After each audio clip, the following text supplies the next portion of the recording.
தமிழுக்கு நிகர் தமிழே, தமிழனுக்கு நிகர் எவரே.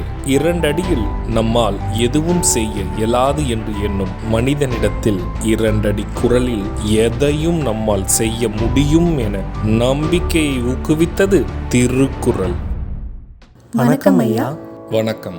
இன்னைக்கான குறள் என்னங்க ஐயா? இன்னைக்கான குறள் அதிகாரம் 122, கனவு நிலை உரைத்தல். குறள் எண் 1217.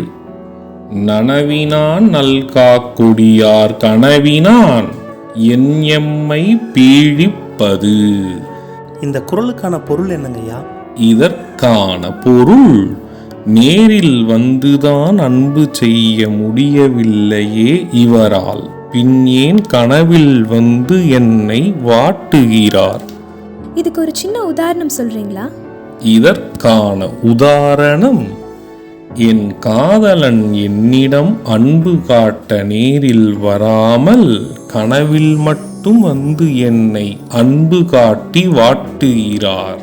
நான் சொன்ன குறளும் அதோட விளக்கமும் உங்களுக்கு பயனுள்ளதா இருந்ததா? ரொம்பவே பயனுள்ளதா இருந்தது. சரி பசங்களா, நாளைக்கும் இதே மாதிரி சுவாரஸ்யமான குறளை பார்ப்போம். நாளைக்கும் இதே மாதிரி இன்னொரு குறள் பத்தி தெரிஞ்சுக்க ஆர்வமாவும் இருக்கும்.